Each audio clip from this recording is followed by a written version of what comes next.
Hi friends, जैसे कि हमारा भाग 3 शुरू होता है।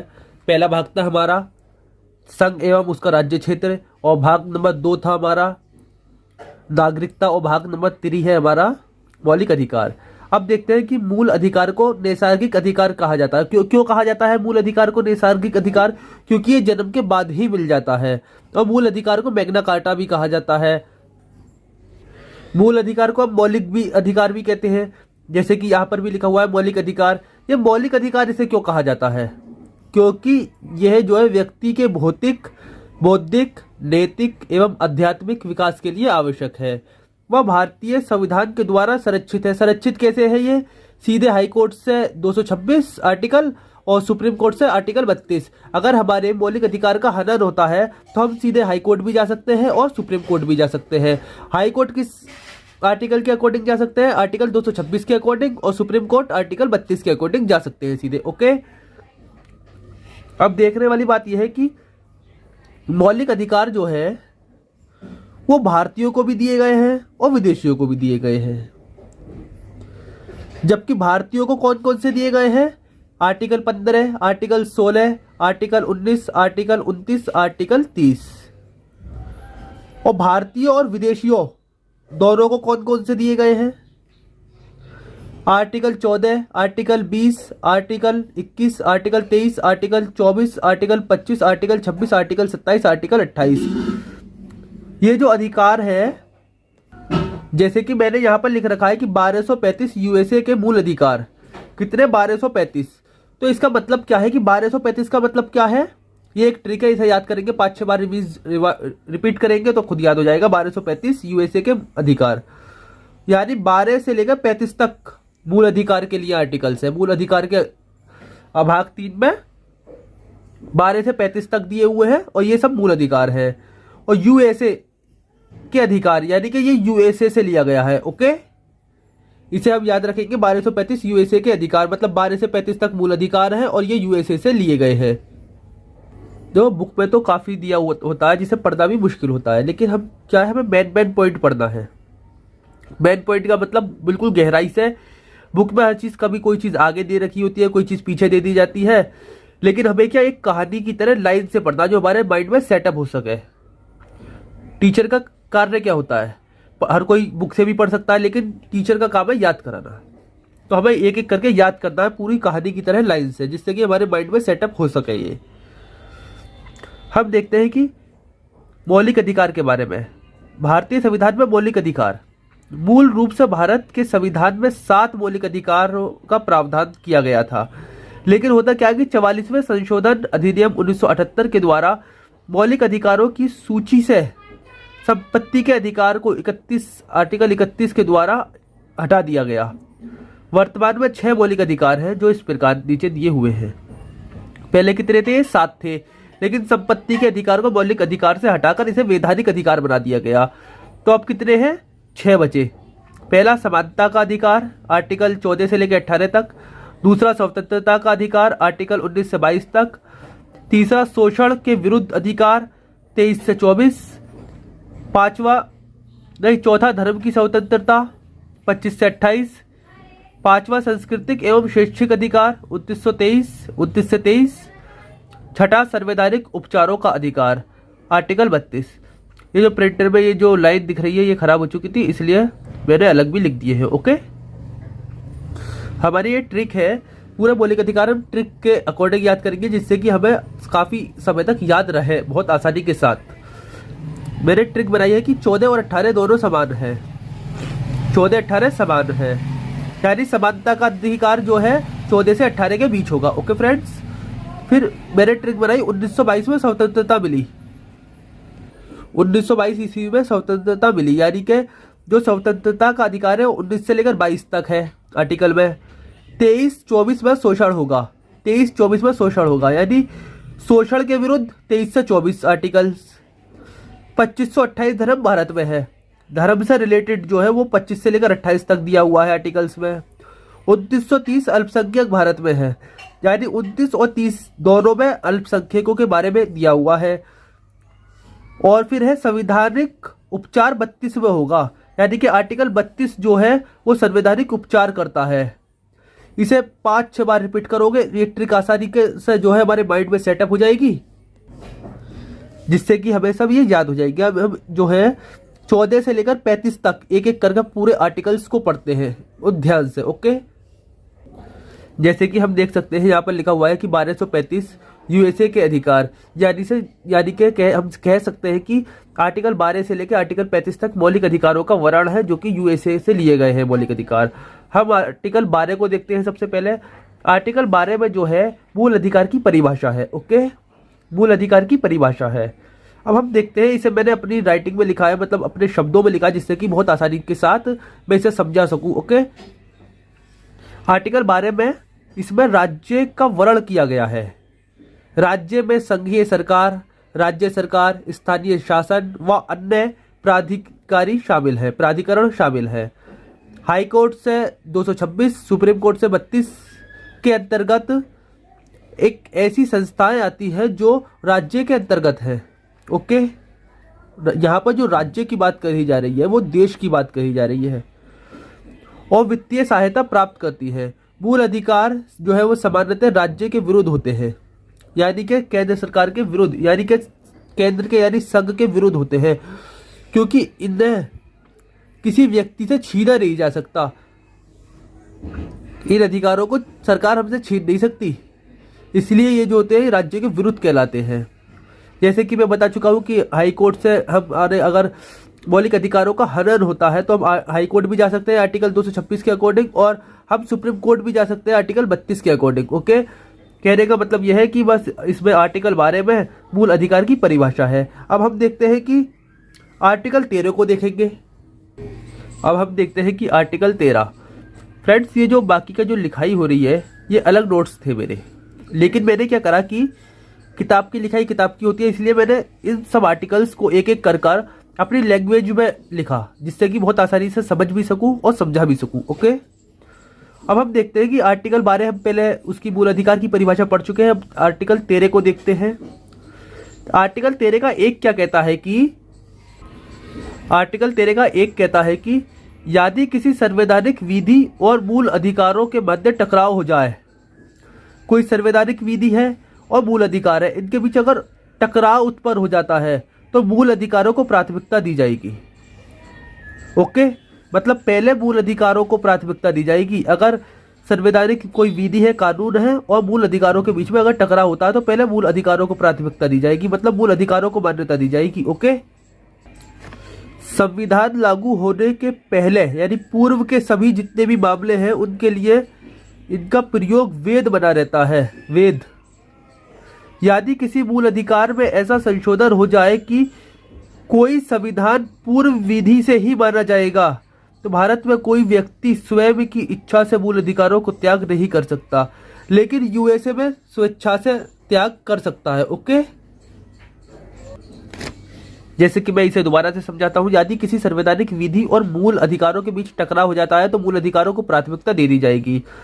और इसमें कहता है कि संविधान के लागू होने से पहले के सभी मामलों के लिए पहले वाले वह उनका प्रयोग वैध बना रहता है। यदि किसी मूल अधिकार में ऐसा संशोधन किया जाए कि कोई संविधान पूर्व विधि से मतलब पहले की कानून से ही माना जाएगा, तो भारत में कोई भी व्यक्ति स्वयं की इच्छा मतलब खुद की इच्छा से मूल अधिकारों को त्याग नहीं कर सकता, लेकिन यूएसए में कर सकता है। अब फ्रेंड्स मैंने आपको 13 का एक पढ़ा दिया ये, लेकिन अभी आर्टिकल 13 भी तो है। सबसे पहले हम आर्टिकल 13 को देखते हैं। तो हम आर्टिकल 13 को देखते हैं। यदि हमारे मूल अधिकारों को दूसरा मूल अधिकार कोई अधिकार प्रभावित करता है तो उस मूल अधिकार पर रोक लगाई जा सकती है एससी के द्वारा। एससी मतलब सुप्रीम कोर्ट के द्वारा। ये आर्टिकल कौन कह रहा है? आर्टिकल 2 कह रहा है।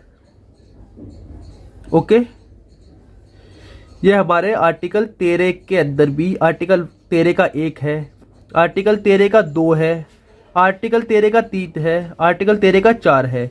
मतलब नहीं आई उसकी, यानी 13 का 1 ये जो लिखा हुआ है, ये 13 का 2 लिखा हुआ है, ये 13 का 3 है ग्रीन पेन से, और ये 13 का 4 है। हम 13 का 1 पढ़ चुके हैं, 13 का 2 भी पढ़ चुके हैं रेड वाला, लेकिन इसे एक बार और पढ़ लेते हैं। इसमें सीधे सीधे ये कह रहा है बस 13 के 2 का कि अगर हमारे मूल अधिकार को कोई और मूल अधिकार प्रभावित करता है तो उस मूल अधिकार पर रोक लगाई जा सकती है सुप्रीम कोर्ट यानी एससी के द्वारा, सुप्रीम कोर्ट के द्वारा। ओके, लेकिन सबसे ज़्यादा जो इम्पोर्टेंट है वो 13 का 2 ही है। अगर कोई भी कानून ऐसा बनता है, संसद बनाती है कोई भी कानून ऐसा, कोई भी विधि जो हमारे मूल अधिकार को प्रभावित करे तो सीधे सीधे सुप्रीम कोर्ट उस पर रोक लगा देगी। ओके, हम फर्स्ट पढ़ चुके, 13 का सेकंड पढ़ लेते हैं, पढ़ लिया हमने, अब 13 का 3 पढ़ते हैं।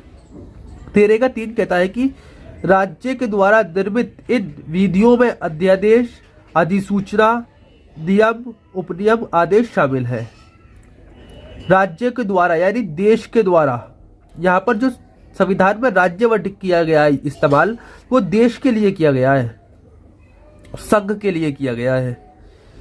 राज्य के द्वारा निर्मित इन विधियों यानी कानूनों में अध्यादेश हो सकते हैं, अधिसूचना हो सकती है, नियम हो सकते हैं, उपनियम हो सकते हैं, आदेश हो सकते हैं।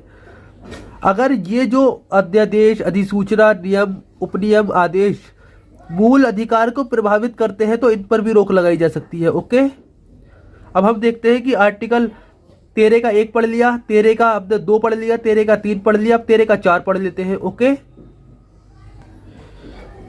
13 का 4 देखते हैं हम।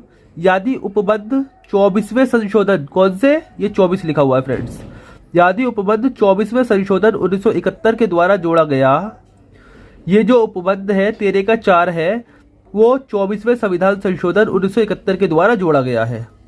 संविधान संशोधन विधि सामान्य विधि से अलग है। जिस तरीके से हम किसी भी कानून में संशोधन कर सकते हैं ना, ऐसे संविधान संशोधन जो विधि है वो सामान्य विधि से अलग है।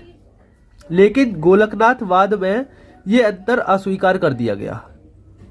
एक वाद था गोलकनाथवाद, इसमें इस अंतर को अस्वीकार कर दिया गया। आर्टिकल 13 का 4 को दोबारा पढ़ते हैं। ये उपबंध 24वें संविधान संशोधन 1971 के द्वारा जोड़ा गया। संविधान संशोधन विधि सामान्य विधि से अलग है। सामान्य विधि से क्या है, ये अलग है। लेकिन गोलकनाथवाद में ये जो अंतर था बीच का, संविधान संशोधन में और सामान्य विधि में, इस अंतर को अस्वीकार कर दिया गया। ओके, हमारा आर्टिकल 14 है। जैसे कि मेरी ट्रिक थी कि 14, 18 समान है, यानी समानता का अधिकार 14 से लेकर 18 तक होगा।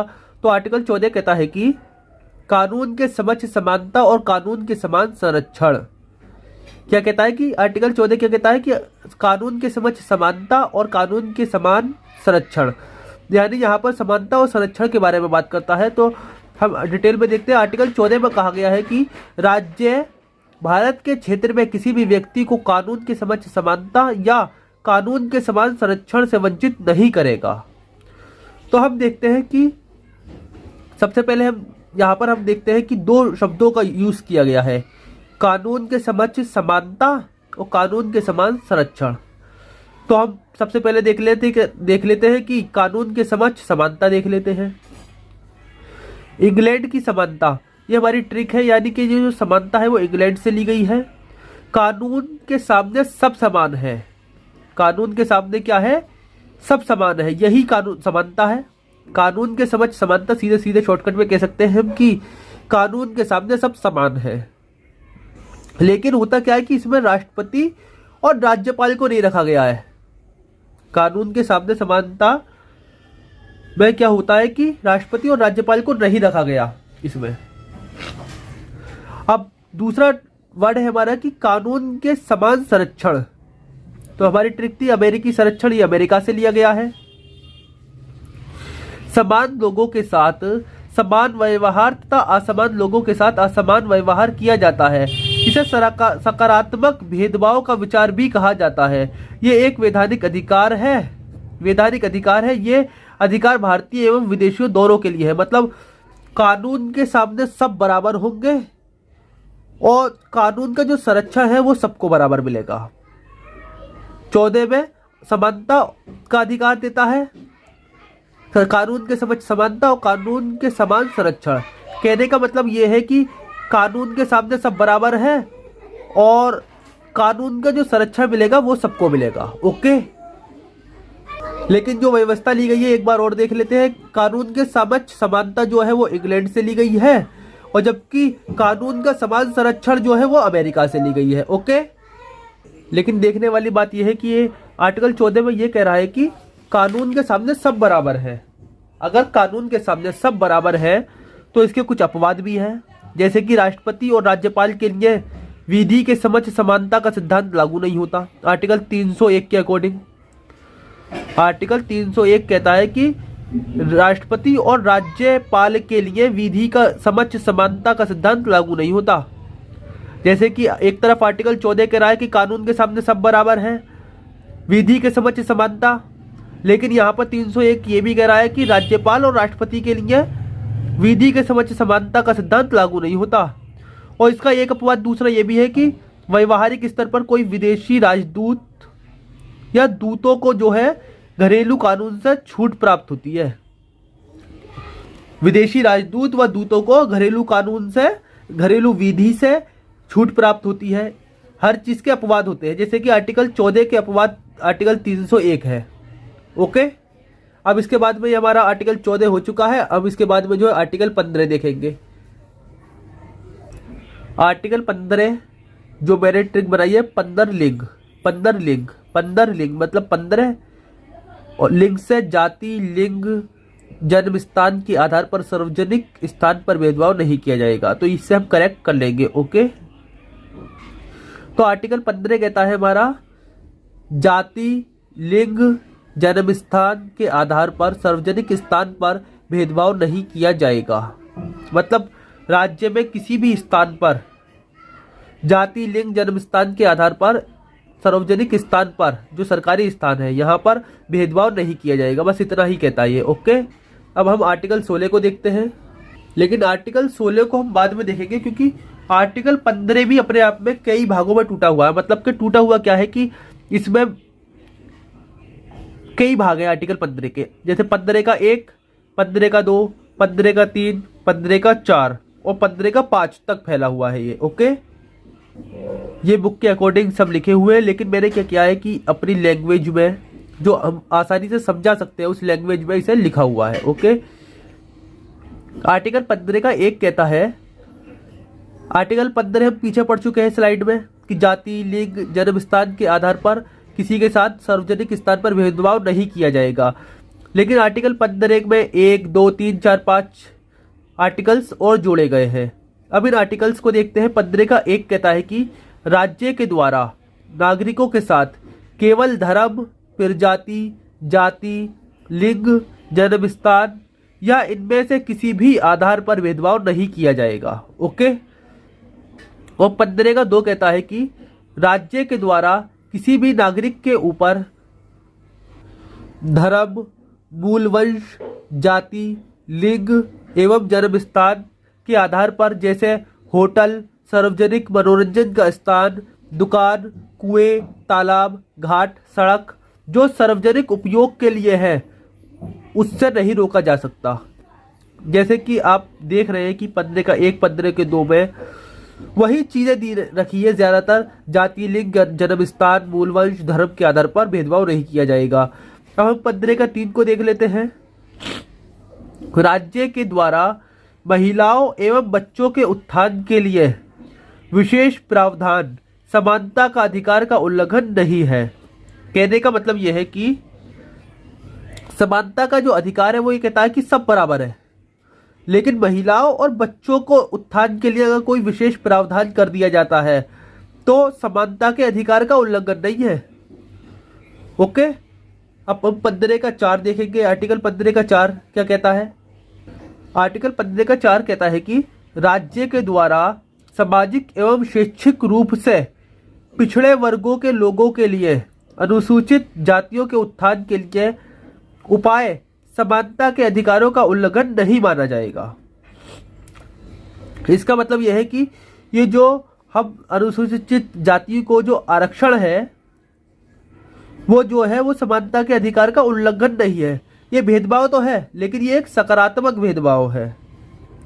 दोबारा पढ़ते हैं। 15 का 4 कहता है कि राज्य के द्वारा सामाजिक एवं शैक्षिक रूप से पिछड़े हुए, किस उससे सामाजिक और शैक्षिक रूप से पिछड़े वर्ग के लोगों तथा अनुसूचित जातियों के उत्थान के लिए उपाय, मतलब इसका कह सकते हैं हम आरक्षण जो है समानता के अधिकारों का उल्लंघन नहीं है, और ना ही अनुच्छेद 29 का 2 जो है अनुच्छेद 29 का 2 के विरोध हो सकता है, क्योंकि इसे एक सकारात्मक भेदभाव माना जाता है। भेदभाव तो है ये, लेकिन ये समाज के लिए सकारात्मक है। चंपाकम दोराई बनाम मद्रास राज्यवाद में अनुच्छेद 15 के 4 को पहले संवैधानिक संशोधन के द्वारा जोड़ा गया। पहले संवैधानिक संशोधन के द्वारा जोड़ा गया, 15 के 4 को इसे जोड़ा गया है। ओके। 1960 और 70 के दशक में पिछड़ी जातियों की स्थिति में सुधार हुआ। इसके कारण क्या थे? 1960 और 70 के दशक में पिछड़ी जातियों की स्थिति में सुधार हुआ। इसके कारण थे जमींदारी उन्मूलन, हदबंदी कानून और हरित क्रांति जैसे जो उपयोग किए गए, मतलब हम कह सकते हैं कि इनका यूज किया गया। हरित क्रांति, जमींदारी उन्मूलन, हदबंदी कानून, इससे क्या होता है कि 1960 और 70 के दशक में जो पिछड़ी जातियां थी उनकी स्थिति में काफी सुधार आया। इस तरीके से हम कह सकते हैं 15 का 1 पढ़ चुके हैं, 15 का 2 पढ़ चुके हैं, 15 का 3 पढ़ चुके हैं, 15 का 4 पढ़ चुके हैं। अब आएगा हमारा 15 का 5। ओके, 15 का 5 को देखते हैं हम। ये जो अनुच्छेद है इसको 2006 में 13वें संविधान संशोधन के द्वारा जोड़ा गया। कौन से संविधान संशोधन से? 13वें संविधान संशोधन 2006 के द्वारा इस 15 के 5 को जोड़ा गया। इसमें मंडल 2 कहता है कि सामाजिक और शैक्षिक दृष्टि से पिछड़े वर्ग एवं अनुसूचित जाति जनजाति के उत्थान के लिए सभी केंद्रीय शैक्षिक संस्थाओं तथा निजी शैक्षिक संस्थाओं में आरक्षण प्रदान किया जाएगा, लेकिन ये आरक्षण अल्पसंख्यक शैक्षिक संस्थाओं पर लागू नहीं होता। 13वें संविधान संशोधन 2006 के द्वारा इसे जोड़ा गया 15 के 5 को। ये इसका मंडल 2 कहता है कि सामाजिक और शैक्षिक दृष्टि से, कौन सी दृष्टि से? सामाजिक और शैक्षिक दृष्टि से पिछड़े वर्ग और अनुसूचित जाति, अनुसूचित जनजाति के उत्थान के लिए, मतलब इन्हें उठाने के लिए जितने भी केंद्रीय शैक्षिक संस्थाएं हैं तथा निजी शैक्षिक संस्थाएं हैं इसमें आरक्षण दिया जाएगा। लेकिन ये जो आरक्षण है वो अल्पसंख्यक शैक्षिक संस्थाओं पर लागू नहीं होता। ओके, हम देखते हैं कि पिछले अनुच्छेद में 15 के 4 में सामाजिक और शैक्षिक पिछड़ेपन की बात कही गई।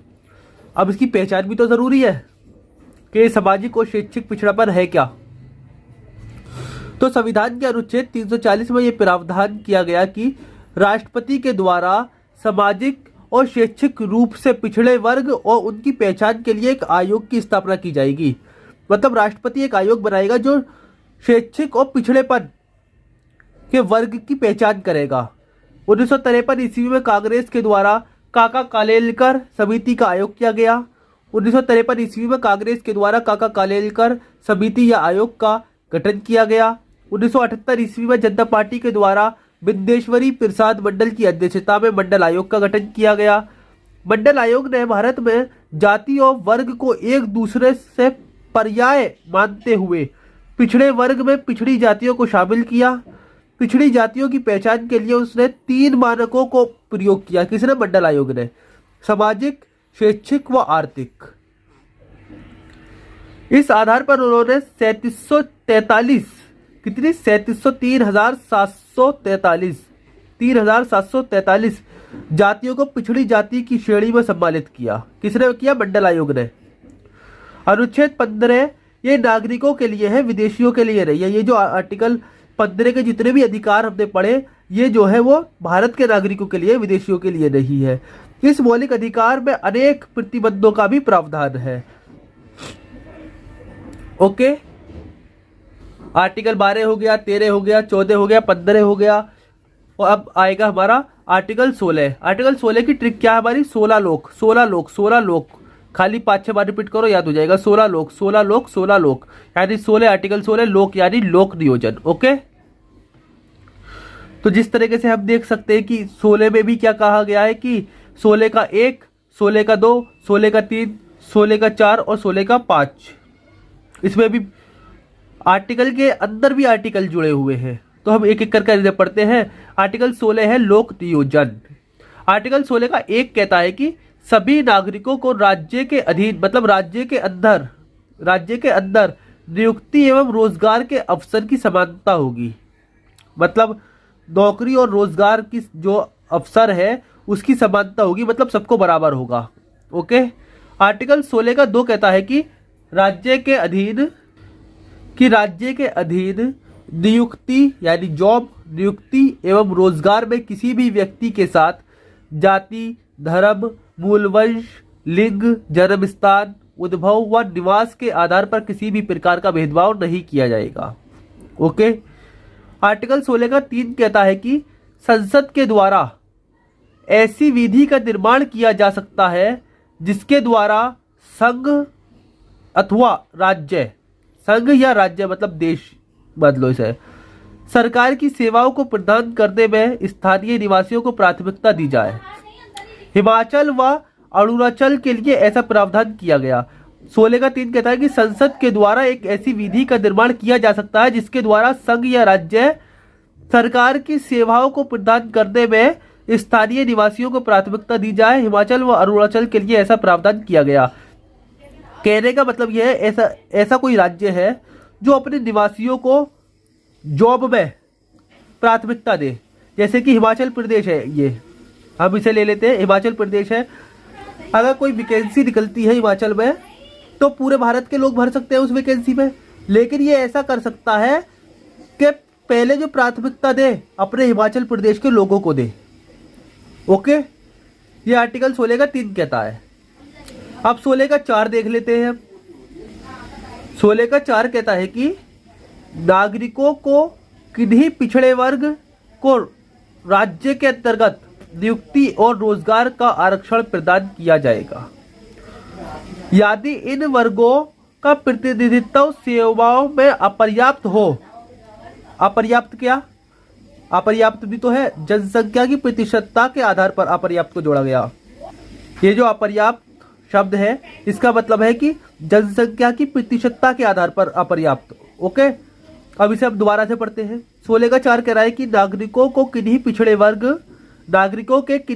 वर्ग को राज्य के अंतर्गत नियुक्ति और रोजगार में आरक्षण प्रदान किया जाएगा। आरक्षण प्रदान किया जाएगा किस? उस पर, अपर्याप्तता पर। इन सभी वर्गों का जो प्रतिनिधित्व सेवाओं में है वो यदि अपर्याप्त हो, अगर जनसंख्या की प्रतिशतता के आधार पर सेवाओं का जो प्रतिनिधित्व है वो कम है, तो इन्हें आरक्षण दिया जाएगा। पहली बार प्रधानमंत्री विश्वनाथ प्रताप सिंह ने पिछड़े वर्ग के लिए 27% आरक्षण की घोषणा की थी। पीएम नरसिम्हा राव ने आर्थिक रूप से पिछड़े उच्च वर्ग के लिए 10% आरक्षण की घोषणा की थी। ओके। इसे आरक्षण को एक बार और देखते हैं।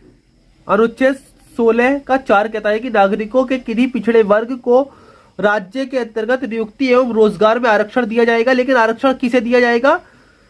जिनका सेवाओं में प्रतिनिधित्व अपर्याप्त हो। और अपर्याप्त को क्या कहा गया? जनसंख्या की प्रतिशतता के आधार पर।